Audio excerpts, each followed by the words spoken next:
Si tu dessines le lion de cette façon-là, eh bien c'est pas mal du tout. Mais voyons si on peut aller un peu plus loin.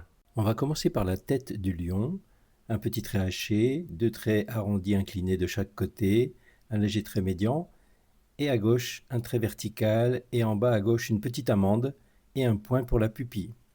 Un trait en dessous. En face, on va procéder de la même façon pour l'autre œil, en miroir. On descend maintenant en s'écartant un peu, toujours de façon symétrique, et on dessine une petite vague horizontale. On rejoint la médiane en forme de cœur et on noircit les narines.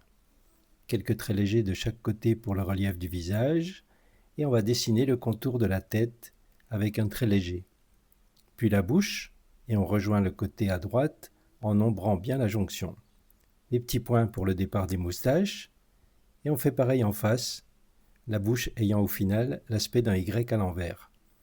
J'accentue l'ombre encore du côté gauche et je vais faire le menton maintenant avec des traits hachés et un peu d'ombre sous le milieu de la bouche. Encore un peu d'ombre sur le bord du visage à gauche et le départ de la crinière en haut avec des traits épais car elle est très foncée au centre. L'oreille à droite, un arrondi et j'ajoute de l'ombre à l'intérieur et je termine la crinière en haut.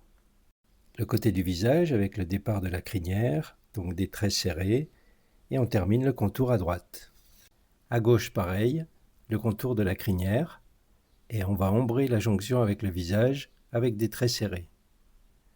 On termine la pointe de la crinière en bas avec des pointes, et on rejoint l'autre côté. Il faut bien ombrer sous le menton pour bien le détacher. Et voilà, notre tête de lion avance bien, n'est-ce pas? Maintenant, l'oreille à gauche, avec de l'ombre à l'intérieur, et on termine la première crinière en haut. Passons à la deuxième crinière à droite avec des traits en dents de scie, et pareil à gauche.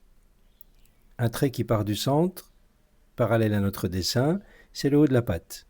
Et on va noircir l'intervalle, ainsi que la crinière à droite.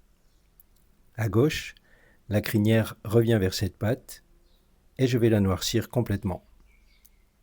Continuons la patte avec au bout les doigts, un doigt, deux, trois, quatre doigts avec leurs griffes. On termine la patte avec le coude qui remonte vers la crinière, puis un peu d'ombre sous les doigts, l'autre patte comme ceci qui rejoint également la crinière de l'autre côté avec de l'ombre également. La patte arrière maintenant avec ses plis, le ventre et l'arrière de la patte.